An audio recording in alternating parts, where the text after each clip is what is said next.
මේ විශ්‍රාම වයස වැඩි කරන්න එපා කියන. ඒ කරන ආකාරය තමයි ප්‍රශ්නගත වෙලා තියෙන්නේ. අපි කවුරුත් දන්නවා දැන් මේක මෙහෙම අපි කවුරුත් වහගෙන කතා කරාට ඇත්ත අවශ්‍යතාවය වෙලා තියෙන අනුර කුමාර දිසානායක මහත්මයාට පවතින සිටින අග්‍ර විනිශ්චයකාර සූරසේන මහත්මයාගේ විශ්‍රාම වයස අවුරුදු 2කින් වැඩි කරනවා. ඒක තමයි ඇත්ත. එතකොට මේක නීතියට අනුව ප්‍රශ්නයක් වෙන්නේ කොහොමද? අපේ නීතිය කියනවා යමක් ඍජුව කරන්නට බැරි නම් එය වක්‍රවද කළ නොහැකි කියලා. හරි? ඒක නීතිය පිළිගත් ආකාරය. දැන් මොකද්ද ඍජුව කරන්න බැරි වෙන්නේ? මේ තවල්තන ආණ්ඩුක්‍රම ව්‍යවස්ථාවේ සෞරසේන අග්‍ර විනිශ්චයකාරතුමාගේ වයස විශ්‍රාම වයස තනියම වැඩි කරන්න බෑ.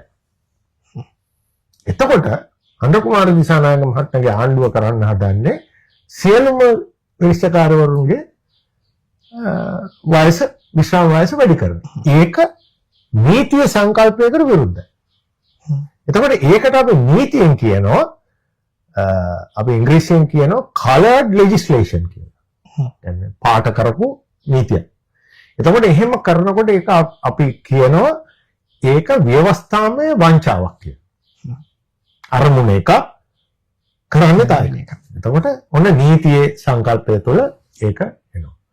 තුන්වෙනිව ගත්තම ඒක බොහෝ දුරට 12 එක වගන්තිය සමානාත්මතාවය පිළිබඳ වගන්තියටත් පටහැනි. මොකද දැන් අපි ගමු අවුරුදු දෙකක් දෙක කරාට අභියාචනාධිකරණයේ විනිශ්චයවලටත් අවුරුදු දෙකක් දෙක් වෙනවා.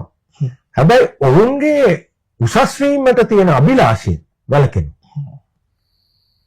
දැන් එතකොට එහෙම ගත්තම මේක නීතිය ඇතුලේ සංකල්පීය වශයෙන් වැරදි. දෙවෙනි කරුණ සංකල්පීය වශයෙන්. තුන්වෙනිව ගත්තම මෙතන තියෙනවා දැන් මේ 120 වගන්තියට අනුව මේ සංශෝධනය ශ්‍රේෂ්ඨාධිකරණයේ ඉදිරියේ අභියෝග කරන්න ඕනේ. ඒ අභියෝග කරනකොට ඒ විනිශ්චයකාරවරුන්ගේ වයස වැඩි කරන්නමනේ මේ සංශෝධනය ගේන්නේ. එතකොට එනවා ප්‍රශ්නය තමන්ගේ නඩුව තමන්ට විසඳන්න පුළුවන්ද කියලා. එතකොට ප්‍රතිවිරෝධතාවයක් ගොඩනගනවා. conflict of interest එකක් එනවා.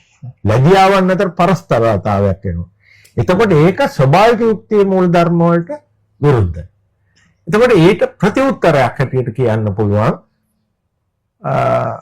මේක කොහොමත් නඩුව අහන්න තියෙන්නේ ශ්‍රේෂ්ඨාධිකරණය. අපි ඒකට කියනවා මේ doctrine of necessity අනිවාර්යතාවයේ සිද්ධාන්තය කියලා. ඒ හින්දා අපිට අහන්න වෙනවා.